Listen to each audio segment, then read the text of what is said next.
This is Busted Pencils, fully leaded education talk. Here are your hosts, Dr. Tim Slekar and Dr. Johnny Lupinacci, educated educators talking education.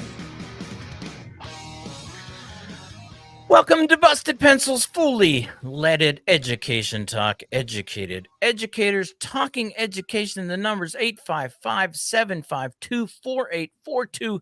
Thursday, Johnny Lupinacci, man, you looking good, my friend. Hey, man. Well, you know what? Thursday, like Tuesdays, I get to teach the teachers. So most of my day is hustling in the classroom, and it's reminiscent of when that was 5 days a week of teaching. But no, the teachers, I get them on Tuesday and Thursday. So we had a great class today talking about teaching social studies in elementary classrooms. Nice. And you know what came up, so we don't even have to take too much time to get into it. Wait, tell me.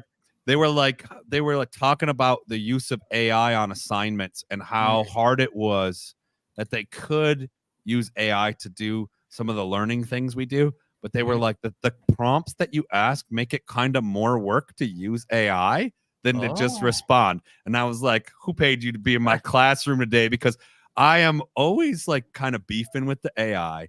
And Tim, we tease each other. We go back and forth about, the impact it's having on our profession. We're teachers, right? But also we're authors, we're writers, we're researchers, and there's a lot of spaces right now. I think you probably relate, if you're a listener out there, your job at your work, where there's this AI is here, or more AI is coming and our jobs are threatened, or the quality of our students' work is going to go into the crapper. This is bad. There's just piles of AI generated garbage out there. Then we had a sweet guest on last week that reminded us of, drum machines replacing drummers, but they didn't. They just made the caliber of drummer better, and then we had teased around like, maybe this is a tool. Maybe it's a problem. Holy smokes. Maybe we're over worried about it. But Tim, introduce our guest. I was going to say, come on. This is his jam. This is his jam, man. This is his jam. Yeah. Again, put out, find people out there, and there are guests, there are experts who can, help us out. Our guest tonight, he's a former teacher who uses his special education and instructional design background to help teachers design inclusive lessons with creativity, collaboration, and fun. His public education experience includes special education, social studies, educational technology, and digital design. Welcome to Busted Pencils, our new friend, Tom Mullaney. Tom, what's happening?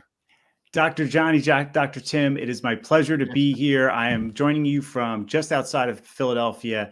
The wind is howling, and I'm very excited for our conversation tonight. I love it. That's real wind, not AI-generated wind. It's the real deal.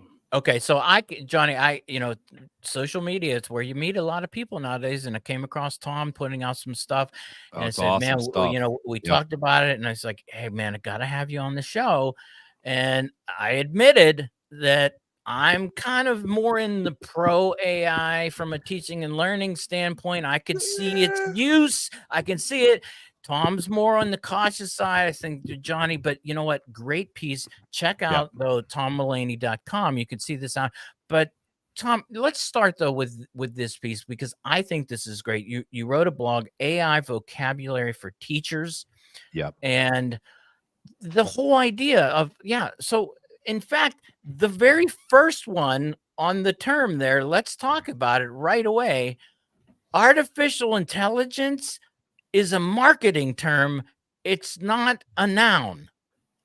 Yes. And so, and by the way, I just want to point out the one thing. So, Dr. Johnny, Dr. Tim, Tom, three white men talking about AI, when we know that the biggest harm of AI is bias.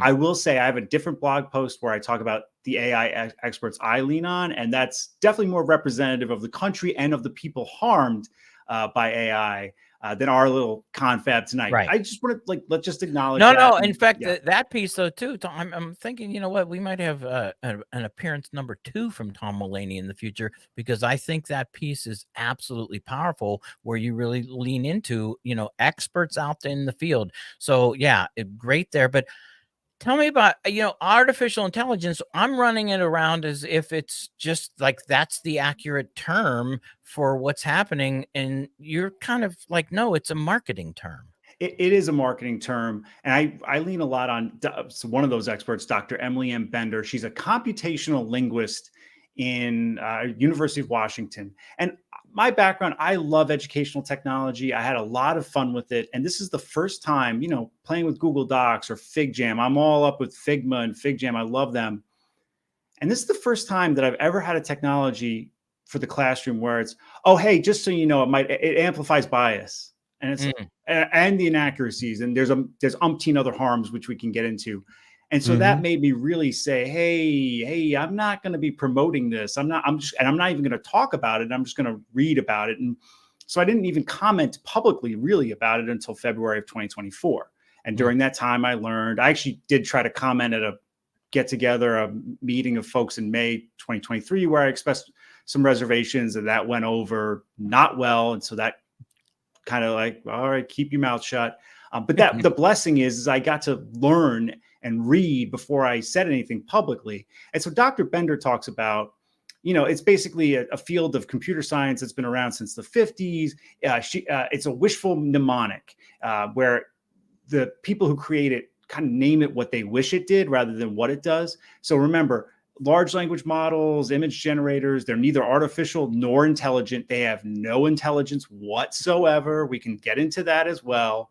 And there's a great professor of journalism at NYU, Meredith Broussard. She says that artificial intelligence is not actually intelligence. It's just math. And that whole it's just math thing where it's doing probability of, what word or text string or sentence comes next. That's a big problem that is kind of inherent to what we're talking about here. It's not one that's it'll go away. Not really. It's I had a conversation with a colleague here on campus, a computer scientist, who gave me a hard time because I did a presentation on how, academic majors are going to be, kind of affected by artificial intelligence as it makes its way in. And she did exactly what you just said, Tom. She sat me down and said, look, it's nothing but predictive math. There's nothing special going on. There's no intelligence. There's no conceptual understanding happening. And like, okay, I get it, but doesn't it produce some things that are interesting though? Well, so I'm just going to lean on Chomsky. All right.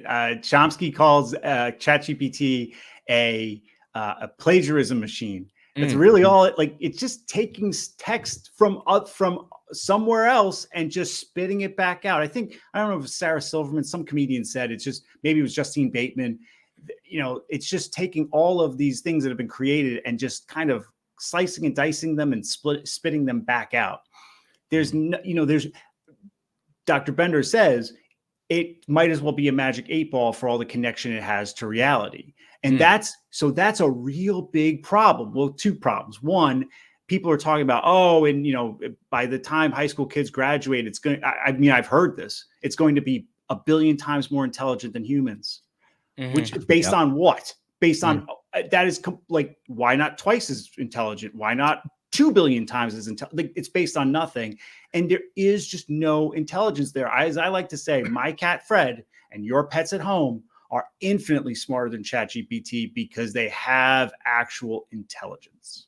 The number 855-752-4842. Our guest Tom Mullaney talking about artificial intelligence.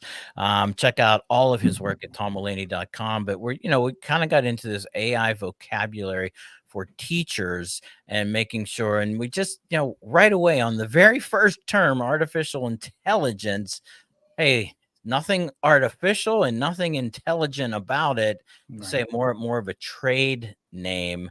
Johnny Lupinacci, man, you're like going, Tim, you better just go away and drop.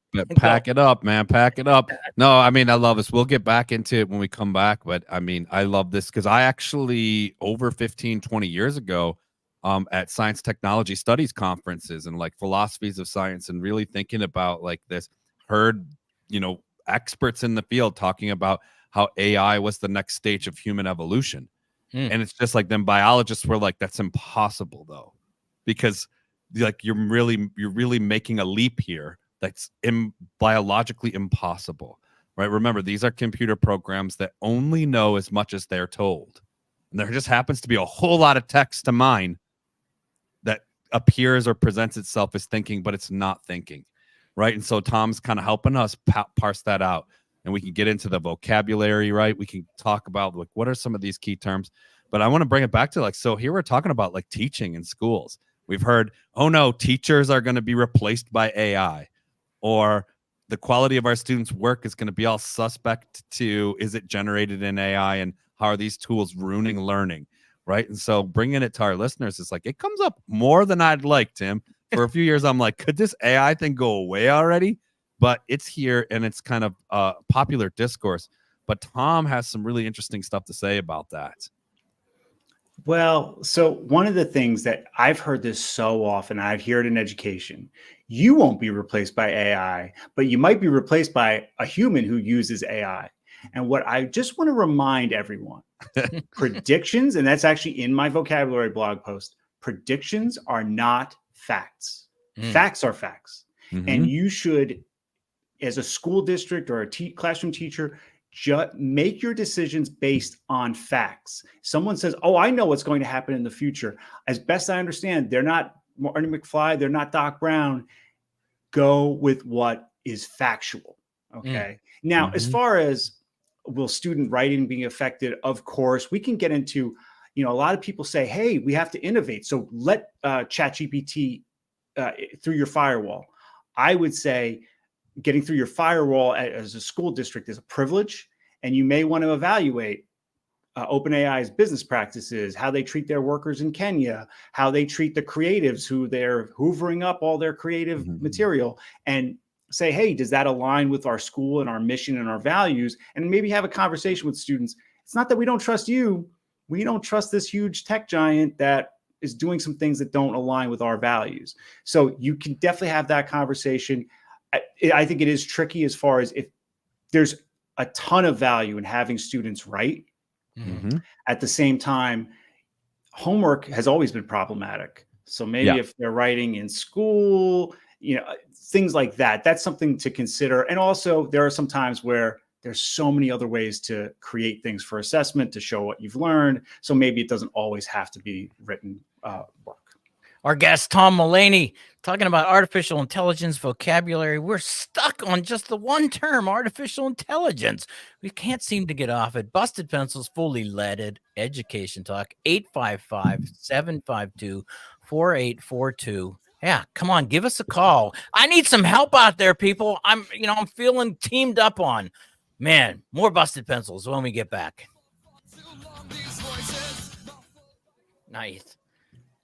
Nice, Tom. Awesome. Yeah. And feel free to share like what you think will happen and stuff. Like I'd love to talk about the majors and stuff. Like that'd be good stuff too. I think though too, because I definitely the whole idea of it having some form of, Johnny, you made the point, it's not biological. So the whole idea of consciousness, to me, consciousness is the heart of thinking and intelligence. And I'm kind of at the point of going like, unless something really, really, really weird that we have no idea about, I don't know how you create consciousness through mathematical prediction machines. So right. I'm at the full going like, I don't think it's doing, however, 20 seconds. Its ability to continue to do a lot of things that we used to do we need to do, I can see it replacing lots of people's jobs. I can. Feel free to give me specific examples and while we're talking, and I can. Well, we'll come back with the one I was.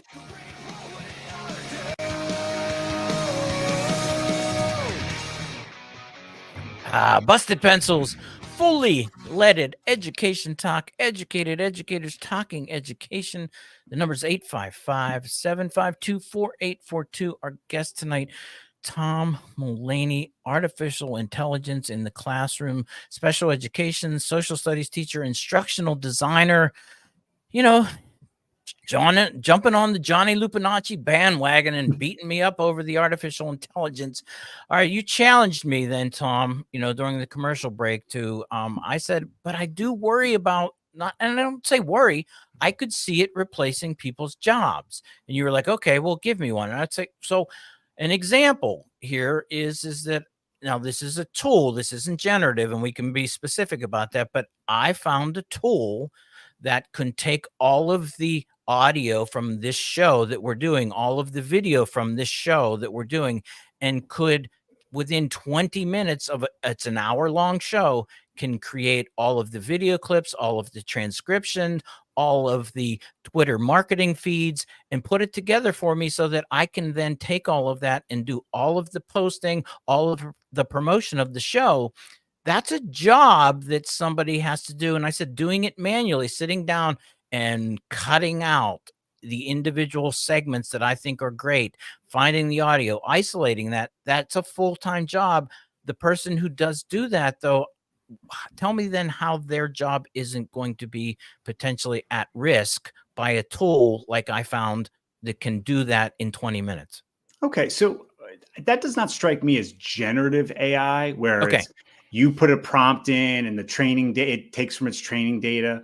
At the same time, I don't think that task is the entirety of one person's job. So that's a situation where it could eliminate some busy work, and that's fine. Of course, you're going to have to look at those clips and make sure it's just right. Adobe Express has a great feature that's AI, where you upload a video into it and then it generates these captions, which are like perfect for Instagram, TikTok, whatever. Right. And that's lovely. Like, that's my favorite Adobe Express AI feature.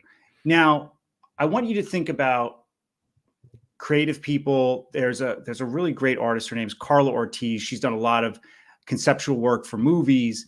And as far as replacing jobs, that is happening, but that's because in the corporations that pay for creative work, maybe concepts for movies or whatnot, they're willing to have lesser quality.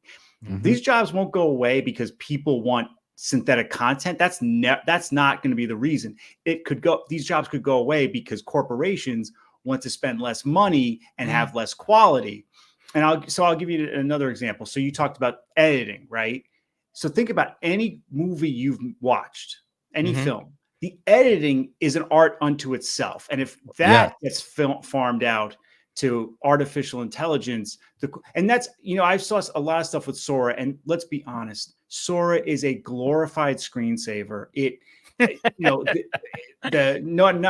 fingers are wrong, the ant legs are wrong, the object permanence isn't there. And I've heard people say, oh, well, I'll just write my own Star Wars movie with a prompt. And I would just say that every director, actor, editor, cinematographer, costumer, makeup person of every TV and movie show you've ever watched would like a word if you think that that's what's going to happen with video entertainment. I'm sorry, that's not going to happen. Look at Lupinacci there, man. I'm vibing with this, Tim, and I get it too. We've talked about this because that is part of the discourse is they're coming for you. The machines are going to replace your job. And I love what our guest last week, Martin Atkins, said, and we've said it before, it's going to change some of the industry. But when the drum machine came out and they came to Martin Atkins and said, that's it, buddy, your job is gone. Like, are you worried? Because now there's computerized drumming. He was like, he listened to it and it was like beep, boop, beep, boop. And he was like, you know what it did is it got rid of jobs where I had to be a crummy drummer, or it got rid of crummy drumming. It made my art and craft more meaningful, and it elevated us as drummers to be good drummers. And so, yeah, it's going to get rid of a lot of, so in the classroom, it's going to get rid of bad teaching. And then, it's not the cure, like it's not the silver bullet, but it requires us, like I started to show, I'm not by any means the best teacher in the world. We all struggle and have our ups and downs. But, my students are like, hey, it's harder for us to use AI to do these assignments than to just do them. So it's not more efficient for them to use the tool. And so that's by design. Like, I don't want them doing busy work. No teacher wants that. I want meaningful assignments that I can have sort of a good assessment of where they're at with their learning, right? If it's something that AI they can just breeze through, it's probably not meaningful and lasting enough for me to waste class time on. And so it's busy work. So I think in some ways it's pushing us to be better at our jobs. And then like Tom was saying too, I talked to a lot of people who majored in journalism or who do writing or who do marketing. And they're in these jobs where they're like, man, I can't wait until I can do something I care about. Like I'm creating content that's just like, it doesn't even matter. Like I could write anything. And I'm getting paid peanuts by the line or whatever. And so their skill could be used for so much more. And so maybe the AI will replace some of those jobs so that these folks who are highly qualified to do more meaningful work will be able to do that work. I think it's going to change things. But see, if large language models were marketed as, hey, this is going to liberate people who, have jobs that they don't like from tasks that aren't important and meaningful and rewarding, then I don't think we would have a lot of concern. It's being marketed as super intelligent, as able to do the work of creativity, which humans have done since the dawn of advanced thought. See, in a lot of ways, large language models are they're not scoped. That's what a lot of the experts say, is that they're not really scoped. It's kind of like, hey, it's for everything. And that kind of means it's for nothing. So that's kind of like, if we scope it to something where, for whatever reason, the bias and inaccuracy, and of course, we haven't even gotten into the environmental and all that, and the copyright, the plagiarism. There's umpteen harms. And I will say about harms just real quick, and I understand, like, we're talking educators, like, so you're going to be thinking about kids using it to cheat, right? At the same time, something that is amplifying bias, is stealing work, and is really energy resource intensive. It's to me, I'm just like, there's all these other issues. Like student cheating feels very small. I understand in the world of education, it's kind of like what's on our mind, but in the bigger picture, student cheating seems kind of inconsequential compared to I totally agree with you on that, Tom. I do, because I think that concern is such not a concern, because, I would say, guess what? They're already using it to do those things. And if you're concerned about that, no.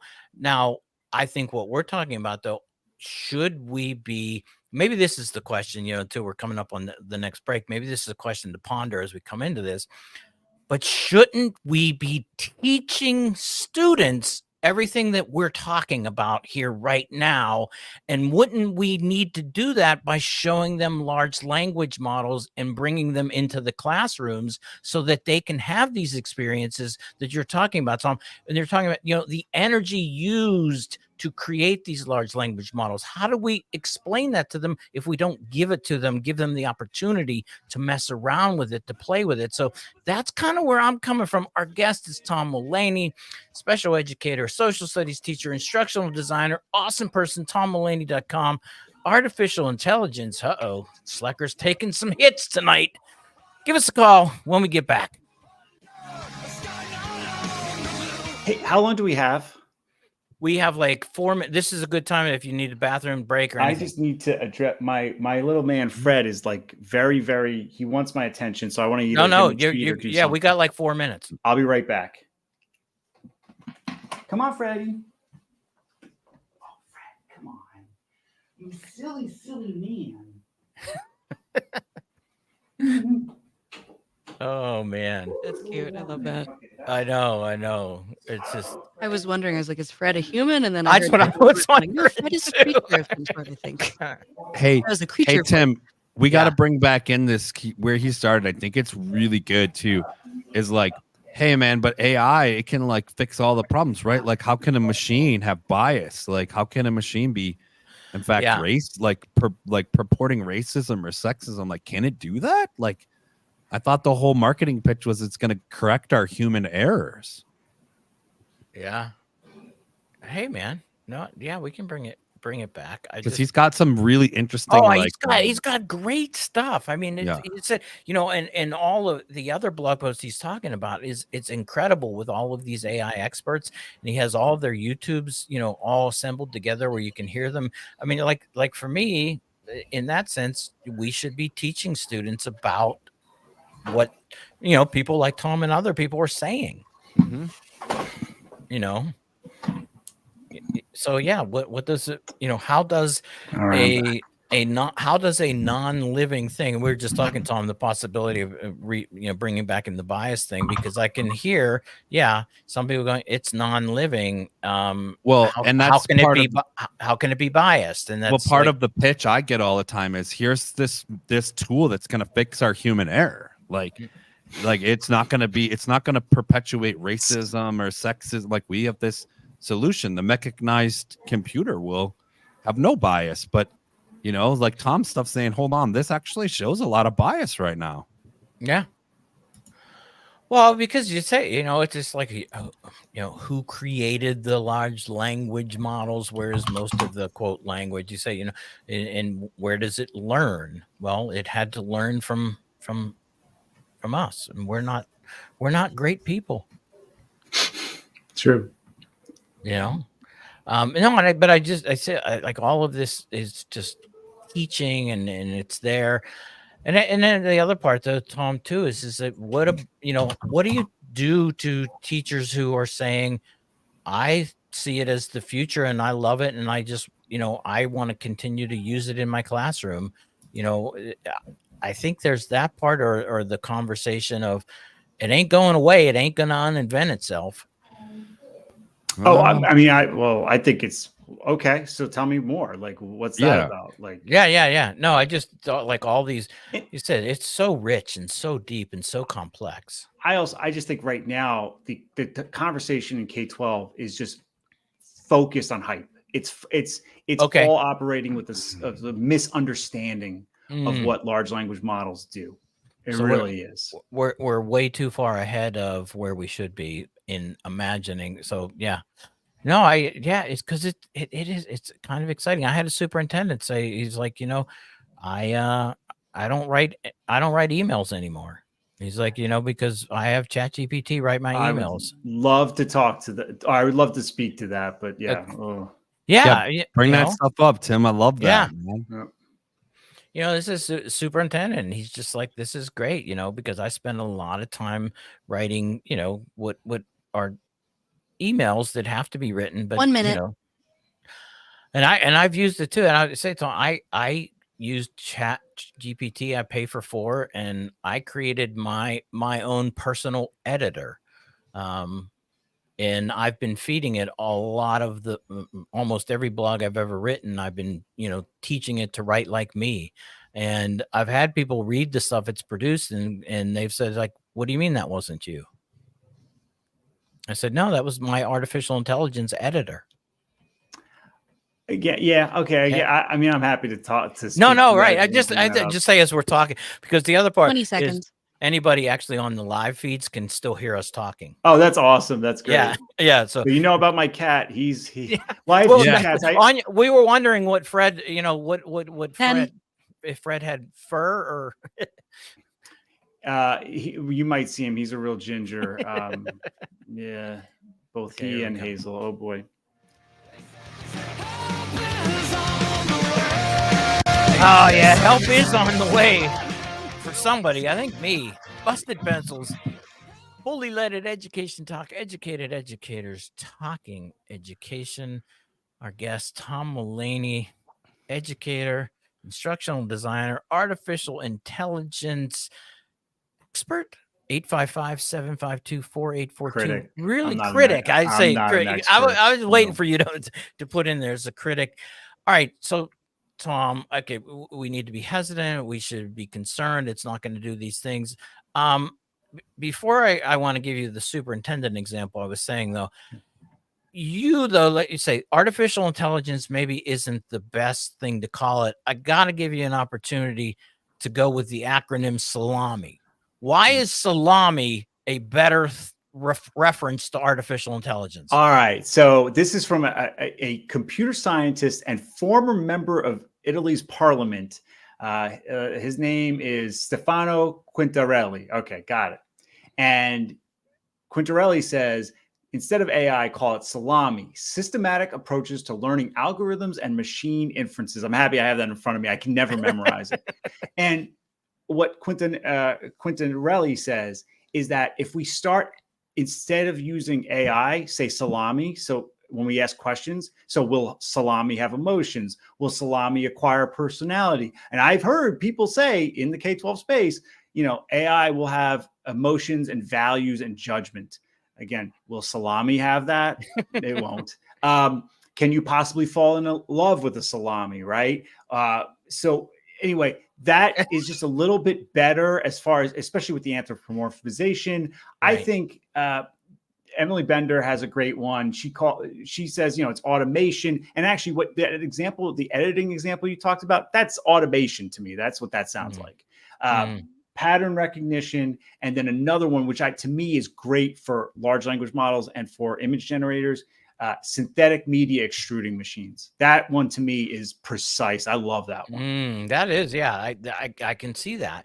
Okay, and it got to go with another term though too, because the commonality between all three of us is our background in social studies teaching, and there's a term, ELIZA effect, and I've put, help us understand that term. And I would say, so as a social studies, particularly history teacher, you can hear, and I've been maybe one of the people who've even said this, the idea of using a large language model and setting up you are now Abraham Lincoln. I want to engage Abraham Lincoln. Please take on Abraham Lincoln and let's have a conversation about slavery. Go. Large language model, the ELIZA effect. Help us out, Tom. You're saying horrible. Don't ever do it. I really, so I wrote a blog post about that, and I cited a lot of people. I talked about the inaccuracies, the bias, and whenever you talk about inaccuracies and biases of large language models or of image generators, it's like being a prosecutor, in the Elizabeth Holmes or the Sam Bankman-Fried case. It's the evidence is overwhelming. What are you going to focus on for the jury? So we have the known biases, we have the known inaccuracies. And by the way, and something you talked about before the break about, well, we should have kids using large language models. That way they'll learn these concepts. I would say a couple things. One, would you have children jumping right into Instagram and Twitter in 2009, 2010? And two, the terms of service for ChatGPT, Gemini, basically prohibit that. You're supposed to be 13, and even at 13 with ChatGPT, you're supposed to then till 17 have parent permission. So you're supposed to get parent permission for every single student who does it. So the idea is, well, we'll do it through the teacher. So it's a stochastic parrot. What you type it, okay, Abraham Lincoln, let's ask you a question. You can do your run through day before. Oh, Abraham Lincoln's ChatGPT is really answering these questions. Well, I like those. And then the next day it'll say something completely different because it's stochastic. It's only ever by chance, and it only ever gets things right because it's just a coincidence. And then we do the interpreting and say, oh, that text is correct. So to me, I think using chatbots as a guest speaker is a very, very fraught thing to do. And I mean, I've heard people doing it with Anne Frank, Harriet Tubman, please. And that's so. First of all, beyond the speaking for the dead, I hate that. Like that's creepy. But also, we're talking about an industry. The New York Times documented the big AI funders are exclusively male and mostly white. And so the idea that AI is going to give voice to a Shirley Chisholm, a Harriet Tubman, I have so many problems with that. Absolutely. Johnny, I was gonna say I'm doing this mind blowing thing with my hands because it like Tom brings up this important component. Like there's this myth that like, hey, it's technology, it's gonna fix our human errors, and there's no problem here. I mean, we just maybe someone punches into the code somewhere like don't be racist, right? And so it's gonna be this non-biased, like culturally non-discriminating tool. But that couldn't be further from the truth. Oh, lately I've been hearing examples of, let's have 4th and 5th graders use an AI chatbot to explain the Boston Tea Party. The Boston Tea Party, where colonists were racist against the people they were genociding. I don't know if that's a verb, but committing genocide on. Yeah, you cannot. I can't imagine things being more fraught. And any teacher is going to teach students from marginalized communities. Why on earth would you chance traumatizing them, making them feel excluded, like giving them misinformation about something? I thought primary source documents were a thing. And by the way, I thought the year 2020 happened. Like I thought the year 2020, I thought DEI was valued, important. Okay, gotta jump. But sorry. Isn't this evaluating sources like we try to do in social studies and history teaching? Isn't this an opportunity to dig deep into historiography, the process of being a historian? What does it mean to evaluate a source? What a great source to evaluate ChatGPT. So here's the problem. You're lumping ChatGPT in with the Federalist Papers, common sense. I don't know why I'm coming up with all these colonial examples, but you get my point. Yeah. ChatGPT is not a source. It doesn't have intentions. It doesn't have motivations. It doesn't have. It's literally randomly, according to a pattern and probability, spitting out words. So to consider that a source, like the Gettysburg Address, like the "I Have a Dream" speech, I disagree. No. I see what you're saying. I'm just putting out there, saying it's just like, when you say it like that way, it's not, it isn't a source.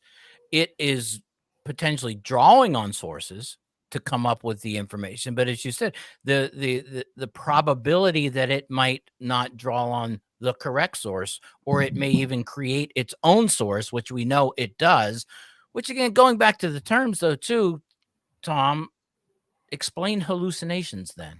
Okay, so hallucinations, really problematic term. So the idea is that when the large language model, by coincidence, because everything it does is by coincidence, generates text that is not pleasing to us, that we consider inaccurate, biased, or nonsensical, that's called in the parlance a hallucination. Now, beyond being very unfriendly to those with mental health concerns, the idea that this machine is doing something different, that when it gets it right, it's not doing anything different. It's not hallucinating. And that Quintinelli actually says we should just call those rancid slices because the salami is rancid. That is hallucinations are not a very good term. I don't like it. And also there's a person I know, Tim Allen, he spoke at DjangoCon and he gave a great presentation about AI. And he says hallucination is just basically taking the responsibility off the coder and off the company. It's making it out to be this own autonomous thing that just made this poor choice, when really the blame lies with whoever created it, that's where the blame should lie. And so hallucination not only is anthropomorphizing, but it's also taking blame from one place where it belongs and putting it somewhere else.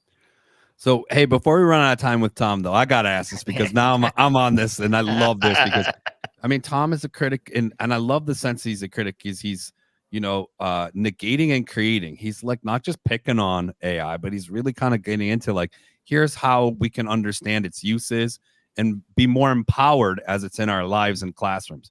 So I'm going to go right to it because this is the part I initially thought, well, can it help me with responding to emails? And can it grade papers? And can it, because I'll tell you what, I spend a whole lot of time and I'm not going to like make fun of this. I think it's important, like the relationship we have through our grading and through understanding our students' work. Every teacher out there knows like it is important. And if you don't want to do a lot of meaningless grading, we don't assign a lot of meaningless assignments. But in the sense of like, now I'm also a journal editor. And so it's come up at 2 meetings now. Hey, have we thought about potentially utilizing AI to review articles? Because there's a dearth of reviewers out there for the peer review process. And I'll say transparently, like we are not utilizing that or exploring that tool at this time. I can't imagine us doing that. But Tom, can I just have AI do some work for me like that? Like, can AI correct or grade papers or review articles or help me answer my emails, like do this kind of work that I'm bogged down with. So remember, it's a stochastic parrot. It has no intelligence and no ability to really understand in any way, shape, or form what your students have created. And as far as the email thing, and I know, Tim, you mentioned the superintendent. I don't give that person's name, who is saying that I just write emails now with ChatGPT. And the best response I've ever seen to that, which I just love, is if nobody bothered to write it, then why would anyone bother to read it? I like to tell my clients and the people I work with, or when I do my blog, like, you're getting me. I use Grammarly, not Grammarly Go, which is generative AI, but Grammarly's AI, right? Grammarly saves my day each and every day. I love Grammarly. But at the same time, my blog post on vocabulary, ELIZA, I just can't imagine if I said, hey, ChatGPT, tell me about the pedagogical implications of using chatbots as guest speakers and how that marries with the ELIZA effect. Oh, and by the way, we didn't get to that. Just real quick, ELIZA effect. Yeah, you're good. Weissenbaum, great computer science researcher from the 60s, created a chatbot that was simulating therapy. And actually, in that case, all the chatbot was supposed to do was kind of parrot back to you what you were saying, which chatbots are actually really good at. But when he observed people interacting with the chatbot, then he noticed that people were intuiting trust and judgment and onto it. People were really acting like it was human. So you have your guest speaker, your AI guest speaker, you have its biases and inaccuracies, and then you have your kids who, like all human beings, have a little belief that, oh, this text extruding computer, there's someone behind it. And by the way, ChatGPT and Gemini use I. That's a real choice. There's no I there, right? But people believe it. And have you ever met someone who believes something wrong that they read on the internet? Right. So to me, pedagogically, I talked about kind of like the problematic part of it, but the ELIZA effect also means your kids might actually believe wrong things and believe that there's someone there behind the chatbot. And that's why I'd say dive into the actual work that researchers have done, like the Stochastic Parrots paper. There's a great profile of Dr. Emily Bender and the authors of that paper in New York Magazine. There's so much work that's been done not by hypers, not by boosters, but by actual academics such as computational linguists that your kids can evaluate. They don't have to be exposed to chatbots. I just say think very long and hard before you use chatbots with children. Tom Mulaney, he's our guest. Tom, man, guess what? Love it, man. Thank you for busting pencils, man. Check out his blog. Check out his page, tommulaney.com. Get on there. Super helpful, Tom. Thanks for joining us tonight. I am so honored. Thank you for having me. All right. When we get back, Tim and Johnny are going to go at it. We're going to have a scrap about AI. Choking on the black gold upon which we rely. We keep access in the So this I do want to see. So I'll or am I leaving the studio, or are you going to kick me out? We let our guests typically leave at this point, but usually we feel like we were already held you hostage long into your evening. Yeah. No, you're welcome. I'll bring it up. Yeah, I'll bring it up on Twitter. Like I tweeted it already. So nice. I think in the Twitter. I think we're still live on Twitter, correct? Yeah, you can go to the Twitter feed. Hi everybody. All right. Well, I'd love to come on again. Absolutely, we will definitely have you back. We're gonna have you back, man. Tom. This is great. Awesome. Thank you so much. Thanks. Bye. Bye. Wanya, were you saying something? Just 30 seconds out. Oh, okay. Yep. Oh man, good stuff though, man. Good stuff.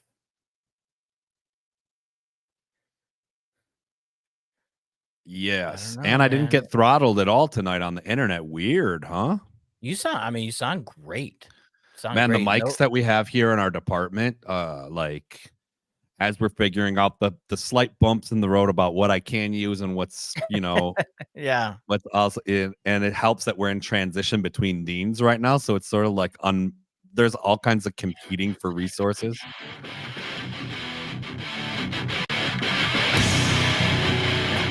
That's BustED Pencils, fully leaded education talk. Educated educators talking education. 855-752-4842. Johnny, Tom Mulaney, man. Yeah, the AI guy, man. You got And an ally. You got an ally there, man. Oh, you Tim, guys, I have a hunch. know, I have a few more, but you love to be an underdog, so I'll give you that. And I actually, blue collar scholars we are. We like the underdog, and I like that you're sticking in there for the fight. And it's really good. I mean, you're bringing up really important things that I tease you about, but also it's part of our everyday life. There, like I said, there is not a day that goes by that there's not a new workshop on my campus about like AI in the classroom or how to use AI. And we're all getting targeted marketing materials all the time. But I'm saying, like, I'm seeing a rapid increase in, like, these softwares have a new AI feature that will increase your productivity tenfold. And some of them are features and programs I've used for years that I'm like, wow, that did speed up some stuff. Right. So it's interesting to parse out as we're getting into this, much like, Tim, how we've talked like so much about there are different types of charter schools, and we've been digging into that on the show. There are different, like, AI as a general term. I love how Tom says it's a marketing label. Right. And there's different types. There's different things that are, some are like add-ons to tools and softwares, and others are like language, generating, and some are like these chatbots that he's talking about can do some real damage. Well, I mean, yeah, that part, and it made me, think about it, because I said, from a social studies history teaching standpoint, the idea of using a chatbot to take on, the persona of a historical figure, right, and the ability then for kids to potentially ask questions. Okay, you listen and you hear that and you go, well, that sounds like a really neat, interesting teaching activity, because the ability for kids to have a conversation with Abraham Lincoln, it's interesting what they might learn. Tom points out, though, and going like, okay, the reality is that from the whole math concept, there's no evidence that when it, quote, takes on the persona or even quotes Abraham Lincoln, that it might not even be using the correct quotes. It might be making things up or generating random texts that have nothing to do with Abraham Lincoln. And I kind of fought back and went, yeah, but isn't that, though, a good opportunity to teach kids about what it means to be a historian and how we have to question sources? And, he did make me think of going, however, artificial intelligence isn't a source. Yeah. Like, right. It's not. And like our producer Anya, I love it, which she just put it in the chat. It's like, what if AI pulls from, the book Abraham Lincoln Vampire Slayer, or from, sources that are not a quote from Abraham Lincoln when he said, "Die, vampire." Well, and Tim, so that's allowed in your paper, right, guys? Yeah, and Tim, I've been this, right. I sort of tease this, like, I want to go head to head with AI. Like, I might die, lay down my hammer and die like John Henry in this, right? Right. But I want to do it like live, really quick. I mean, let's do it. This is what educators do. We like, our craft is learning experiences, is lesson planning, is thinking about quality, creative things that work. And in general, we usually have a classroom with specific students in mind, and that's the best kind. But this in general, Tim, I'd ask you, like, what do you want them to learn from this conversation from Abraham Lincoln? And you might say, well, I really want them to hear from someone who fought hard to end slavery. Okay, well, now we know there's like a lot of like smoke and mirrors around that, but I say, why not get somebody right now who's fighting hard as an abolitionist into your classroom, right? Who the children can ask questions to. We have people around us, or interactive, because I might say they could read about this or they could hear about it, but that interaction, I feel like, is pedagogically what you're going for. And so it's like, the thought is there, but why don't we reach to, and this is what I love that Tom brought up, like, especially when it comes to the erasure of excluded people or marginalized peoples, right? Like, we have people in our communities that do really meaningful work around some of these same things, and our kids should be in conversation with them. So maybe we can like plan around that, right? So like less AI and more real people to people kinds of things. And maybe we say like technology though helps mediate that. Sure, maybe we do a Zoom with somebody. Maybe there isn't necessarily like a civil rights activist or an abolitionist like in our neighborhood or community. Well, now let's utilize some of the tools that help open those learning spaces up, and let's Zoom with one and have a real human conversation. All right. So question for you. I'm posing this right now. So Colonial Williamsburg, if you've ever been to Colonial Williamsburg, it's where, you walk through and people from the 1700s are walking down the street. You've got gunsmiths and you go into some of these places. This is my nightmare, Tim. Okay, but you have first person interpreters. Sure. That, in fact, so just this full disclosure, my very first teaching job, I was a second grade teacher in Colonial Williamsburg. That truly was my first job. Not teaching in Colonial Williamsburg, but I was in and my students, guess what? When you live in Colonial Williamsburg, you take a field trip to Colonial Williamsburg. Sure. And my second graders got to interact with first person interpreters. They weren't real. But you know what? Here's the thing. I'm going to give this a benefit of the doubt because I also grew up not too far from the Henry Ford Museum in the Greenfield Village. So for my Southeast Michigan peeps, like, what I'm talking about, the Henry Ford, same thing. You walk into an old time, right? And here's what I do know. That is a form of education. Sometimes we call it LARPing, live action role playing.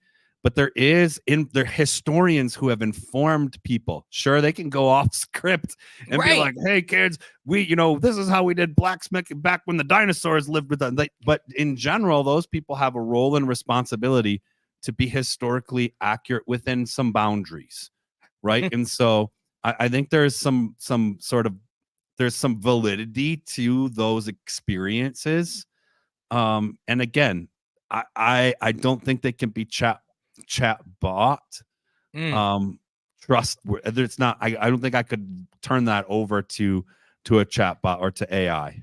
Oh man, just too many questions. Busted Pencils, fully leaded education talk. Man, Tom Mulaney was our guest talking about artificial intelligence. Yeah, Tim took a beating tonight, and people are out there going, "It's about time." Hey. And we might come back to this too, because our producer Anya had an experience. I also had that experience, but with John Lennon. Like I thought I met John Lennon, and I grew up really thinking this. So there it is. Busted we'll come Pencils. back to it. Yeah. Check us out tomorrow night. Thanks for hanging in there tonight. See y'all tomorrow.